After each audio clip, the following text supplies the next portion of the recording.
Assalamualaikum warahmatullahi wabarakatuh. Alhamdulillahirabbil alamin wassalatu wassalamu ala asyrofil mursalin sayyidina Maulana Muhammadin wa ala alihi washabihi ajmain. Nama ba'du. Yang kita hormati bersama, yang sangat saya hormati Profesor Al-Habib Abdul bin Muhammad Baharun selaku Rektor Universitas Al-Ahqaf Yaman. Teman-teman yang di Yaman yang sedang menuntut ilmu yang saya hormati, khusus selaku Suriah PCGNU Mas Agus Asro Halim dan Mas Khosi An-Najah selaku Ketua Tanfidiyah. Teman-teman thalabatul ilmi yang ada di Yaman. Biasanya kalau di Indonesia wasatiyah itu disebut atau diterjemahkan atau dialihbahasakan moderasi Islam. Di kamus bahasa Indonesia moderasi itu ditulis sebagai yang berkecenderungan tengah, berkecenderungan tidak ekstrim, baik dalam perilaku maupun faham. Juga dijelaskan moderasi adalah sikap mau mendengar orang lain. Dan alhamdulillah berkahnya teman-teman di Yaman, saya punya kitab Ushulul Wasatiyah, saya baca khatam, dan itu persis seperti keyakinan-keyakinan kita yang punya sanad muttasil sampai manhaj wali songo. Kita punya sekian kasus dalam sikap manhaji. Dulu perempuan itu tidak boleh belajar karena takutnya kalau belajar itu terus bisa nulis, bisa WA-an, terus takutnya bisa pacaran. Tapi lama-lama itu diketahui kalau terlalu lugu malah jadi korban, jadi objek karena mudah diakali, mudah dibully, mudah difitnah. Begitu juga dulu ketika perempuan jadi polisi itu pertanyaannya itu aktivitas lelaki sehingga perempuan tidak boleh. Tapi setelah mendengar beberapa kasus kriminal misalnya pengedaran narkoba itu banyak yang disembunyikan di alat-alat yang khasnya perempuan. Sehingga semenjak dijelaskan polisi kalau itu narkoba disembunyikan di alat perempuan atau alat kelamin, kalau polisinya semua lelaki kayak apa? Sehingga terus mulai tahu pentingnya polisi perempuan. Begitu juga untuk ngecek kasus-kasus pemerkosaan. Itu kalau yang ngecek lelaki kebetulan tidak soleh bisa tidak karu-karuan itu. Kriminalnya semakin banyak. Kedokteran juga gitu dan seterusnya dan seterusnya. Ini barokahnya mau mendengar. Jadi mendengar itu penting, meskipun pendapat itu kita tidak cocok. Tapi kalau mendengar itu penting. Dan awalu hadad din itu ya diperdengarkan. Dulu Rasulullah SAW pertama jadi nabi itu ya memperdengarkan orang. Beliau at-tahaddi bin nubuwah, memaklumatkan diri kalau sekarang beliau itu nabi. Dan barokahnya memperdengarkan itu ada logika nubuwah yang didengar oleh orang-orang kafir. Kemudian sebagian mereka itu Islam. Karena logika yang terbangun sudah ada, mainstream sudah ada. Misalnya kalau problem banyak, resiko banyak, ya Tuhannya harus banyak. Maka pertama Nabi jadi Nabi itu digugat dengan kalimat aja'alal alihata ilaha wahida inna hadzal syai'un ujab. Masa urusan kita banyak, kemudian Tuhannya satu. Kalau urusan kita banyak, Tuhannya harus banyak. Itu logika mainstream saat itu. Sampai Nabi bikin logika tandingan, yaitu kalau kamu jadi buruh dan majikannya banyak, semuanya minta dilayani, semuanya minta diturutin, Anda yang bingung. Kemudian mereka setuju. Nabi memberi satu pemahaman, Tuhan kamu adalah majikan kamu. Rabbukum sayyidukum. Dan itu kalau banyak, kamu akan bingung karena semuanya punya hak merintah, punya hak negur, terutama punya hak memberi sanksi. Itu yang disebut Dorobawo masalah rojulan fihi syuraka umutasyakisu nawarojulan salamal lirojul. Nah logika-logika permanen ini yang disebut kita nggak boleh ekstrim karena semua cerita dulu Nabi itu sah ya. Sah itu meskipun itu nggak pilihan sah. Sah mendoakan umatnya kena azab kayak zaman Nabi Nuh, Nabi Soleh. Kalau mereka nggak nerima ajarannya. Tapi itu pun setelah mimba jima ja'atumul bayinah. Atau sebagian ayat disebut hatta ta'tiyahumul bayinah. Jadi sanksi itu setelah kita memberi penjelasan kebenaran itu terang welo-welo, sejelas-jelas mungkin. Logika yang nggak bisa ditolak. Itu baru sah kita mengkutuk, baru sah kita menyalahkan. Sehingga semua nabi itu punya kemampuan fatona, kecerdasan yang orang itu nggak bisa ngilang. Dulu misalnya di fikih, orang Medina itu abkhosun nas, orang yang paling buruk dalam timbangan, orang yang sering transaksi tidak cash, tidak nakdan. Misalnya beli mangga masih pentil itu sudah dibayari dengan asumsi jadi mangga tua. Itu sudah perilakunya ahlul Madinah zaman itu begitu. Terus Nabi datang, Ara'aita in mana Allahu as-samra fabima astahilu ahadukum ala sahibi. Kamu menjual dengan asumsi itu sudah mangga tua. Kemudian mesti harganya mahal. Bagaimana kalau masih pentil sudah kena musibah, kena angin? Lalu kamu mengambil uang itu atas nama apa? Atas nama mangga tua nyatanya yang didapat pentil, atas nama pentil masa iya harganya sebanyak itu. Akhirnya ada kesadaran bahwa muamalah seperti itu tidak sehat, tidak benar. Begitu juga logika-logika tentang ada seseorang pemuda yang mau masuk Islam tapi syaratnya dibolehkan zina. Sampai geger karena itu enggak etis. Ketika geger-geger Nabi tanya, ada apa itu? Ada syabun yadkhulu fil Islam tapi yasta'zinu fi zina. Dia tetap izin bisa zina. Kata Nabi, sudah enggak apa-apa suruh sini ya.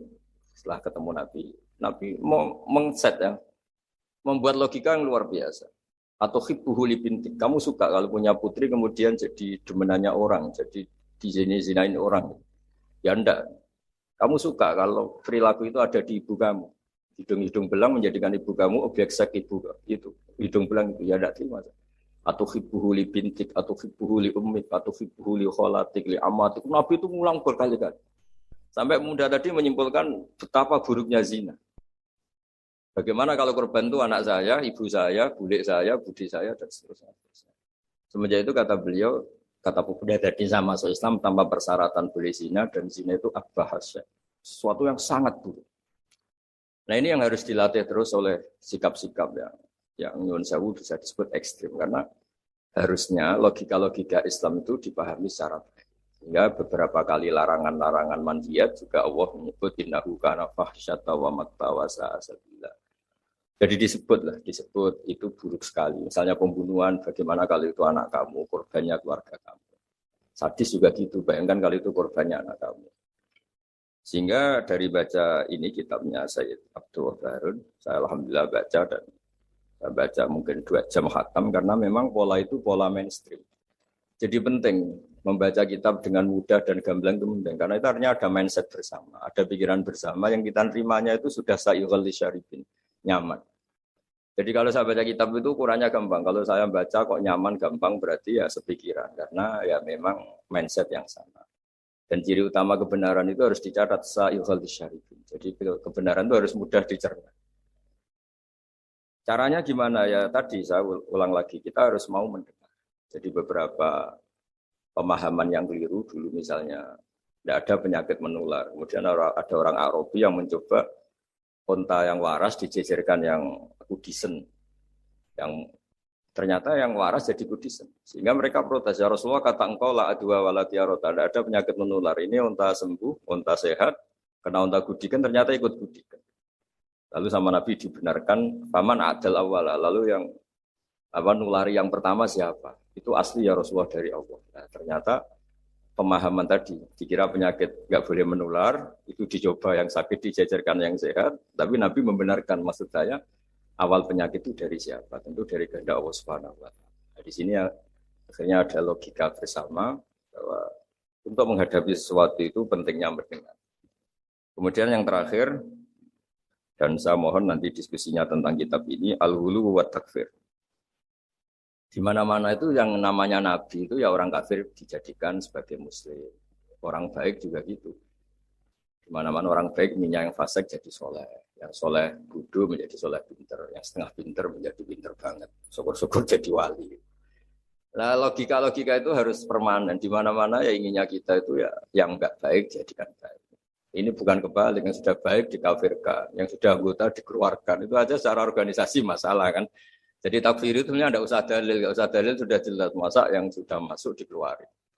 Oh yang di luar saja difasilitasi kulil ladzina kafaru iyantahu yufar lahum ma qad salah. Kalau kamu mau masuk Islam, fasilitasnya itu yufar lahum ma qad salah. Masalah-masalah kamu, dosa-dosa kamu akan diampuni.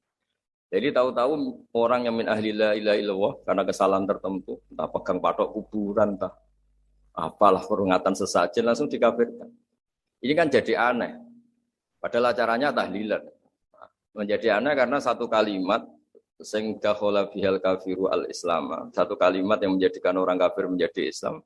Kemudian dengan kalimat yang sama orang Islam hanya menjadi kafir hanya karena pegang patok kuburan atau karena acara-acara tahlilan yang dia khurafat.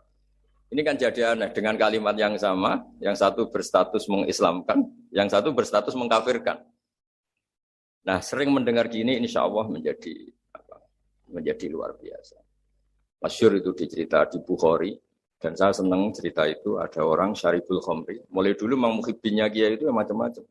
Dia itu syaribul khomri, tapi kalau nggak di masjid nggak senang. Dia sukanya di dekat-dekat masjid, karena dia nggak mau jauh dari tempat orang soleh. Sehingga ketika dikhat oleh Nabi, karena keseringan minum, sampai wakana yulaqabu himaron, di Bukhari disebut orang itu panggilannya himar. Tapi ketika sahabat mulai melaknati dia, kata Nabi, la tal'anuhu, fa innahu yuhibbullaha wa rasulah. Kamu jangan melaknati pemuda itu, bagaimanapun dia senang Allah dan Rasul. Itu di bab tobat, di beberapa bab di kitab Ihya, dijelaskan, sama masih ingat kalimatnya. Falam yukhrijhu bil ma'siyah anil mahabbah. Nabi tidak mengeluarkan orang itu dengan salahnya dia syurbul khamri, tidak dikeluarkan dari status mahabbah. Falam yukhrijhu bil ma'siyah anil mahabbah. Karena ya maksiat itu desainan hawa nafsu dan itu biasanya zallah. Zallah itu tidak status. Tapi kalau mahabbahnya seorang mukmin pada Rasulullah itu status. Dia tahu Rasulullah itu orang benar, maka dia ingin mahabbah. Ya, karena dia punya nafsu, terus ada zallah. Jadi harus dibedakan mana status, mana zallah. Kita orang Indonesia ya loyal sama Indonesia. Kita KTP Indonesia, kartu anggota keluarga ya Indonesia. Tapi jangan juga kalau zallah langsung tidak menjadi warga Indonesia. Kalau ada sanksi ya sanksi aja, tapi jangan sanksi tidak berstatus Indonesia. Sama mukmin juga gitu. Kalau salah ya salah saja. Tapi jangan terus berstatus tidak apa mukmin dan seterusnya. Nah, saya mohon logika-logika ini permanen. Kemudian kita punya hujah riwayah, punya hujah sanad yang ditulis Habib Abdul Bahri. Karena barokahnya hujah itu kita bisa menjelaskan kepada umat gampangnya berislam, gampangnya jadi orang baik. Kita berkali-kali cerita jadi orang baik itu gampang. Apalagi kita ini alhamdulillah senang makan, senang tidur, senang guyon. Ya kalau kita jadi orang baik itu kan gampang. Artinya gampang gimana? Ketika semalaman kita guyon, anggap saja itu tarkul ma'asi. Ya barokahnya guyon sama teman-teman, bakas terong bakar, bakas makan-makan. Akhirnya malam itu tidak dugem, tidak maksiat. Barokahnya tidur semalaman, ya barokahnya tarkul ma'asi kuliah. Sudah gitu. Ya kalau kamu jadi Islam ekstrim kan, santri kok tidur semalaman, kapan belajarnya? Harusnya tertanya dibalik. Alhamdulillah tidur semalaman. Kapan kamu bisa maksiat kalau tidur terus ya? Baru kan tidur terus, nggak ada waktu maksiat. Jadi kaidah-kaidah yang kita pelajari zaman ngaji itu, bahwa yang dikatakan taat itu apa? Imtitsalul awamir wajtinabun nawahi, ya sudah. Barokahnya tidur itu istinabun nawahi, nawahi kuliah bahkan karena tidur tadi. Nah barokahnya cara pandang yang mudah, sederhana. Itsmamin mubakhin illa wa yatahaqqaqu bihi tarku haramimma. Fa'il zamu minas sukun tarkul qatli wa minas sukut tarkul qadaf. Itu ada di kitab Lubul Usul. Orang itu kalau melakukan mubah, pasti saat melakukan mubah itu ada tarkul haram. Tarkul haram mimma, akan meninggalkan haram apa saja. Makanya perilaku kiai-kiai ya gejol-gejolkan, santri ya gejol-gejolkan. Itu bukan nilai gejol-gejolkannya, tapi istildat bil mubahat, nyaman dengan hal-hal yang dibolehkan Allah. Dan konsekuensi dari itu saat itu juga pasti tarkul ma'asi. Nah berkahnya berpikir seperti ini jadi enak. Nabi juga sering ketemu anak-anak tanya, ya Umar, mafalan Umar, kabar burung kamu gimana? Hal-hal seperti itu bercengkrama tapi menjadi suasana itu nyaman. Tapi ketika ditanya, ayu islami khairun ya Rasulullah, itamu ta'am. Islam itu soal mangan-mangan, asik gitu ya sudah. Islam itu tabassum, Islam itu talqatu wajhin, ceria. Jadi dengan tahu kalau itu semuanya adalah tuntunan Islam. Kan termasuk wafi buti ahadikum sodako Islam itu ya kumpul sama istri. Ya sudah itu kan hal-hal keseharian yang dibutuhkan manusia dan oleh Islam dilegalkan, didukung dan saat yang bersamaan dijamin ada ridha Allah karena di situ ada tarkul ma'asi, ada tarkul munkar. Halo. Ya, saya kira demikian mungkin antum alamu tentang naskah-naskah beliau. Saya hanya tahu ya, hanya memberi dasar bahwa ini sudah benar naskah-naskah ini saya belajar khatam alhamdulillah. Dan saya tidak ada yang janggal sama sekali karena tadi ciri utama kebenaran itu labanan khalisan sa'iqal syaribin. Assalamualaikum warahmatullahi wabarakatuh. Waalaikumsalam warahmatullahi wabarakatuh. Syukron, katsiron. Jazakumullahu ahsanal jaza kepada Abdul Baha yang sudah menjelaskan secara jelas tentang isi. Mungkin kita langsung beralih terhadap sesi selanjutnya, yaitu tanya jawab dari peserta webinar, baik pertanyaan itu disampaikan via komentar di YouTube ataupun dari via chat via Zoom.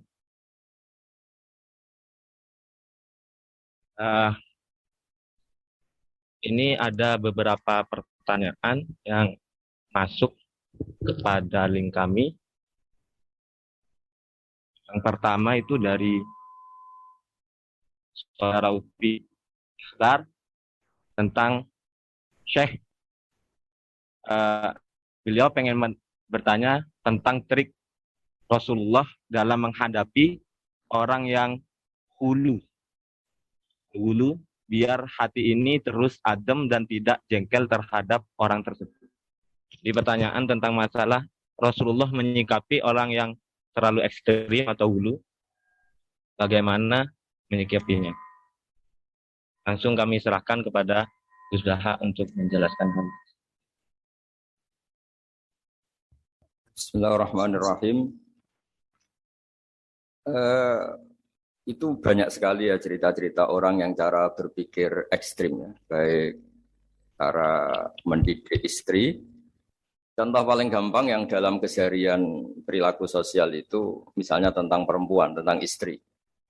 Kata Nabi, perempuan itu didesain atau diciptakan dari mindilain a'wad, dari iga yang bengkok. Jadi kalau kamu memaksakan langsung lurus pasti patah. Dan kalau kamu biarkan tetap bengkok. Dari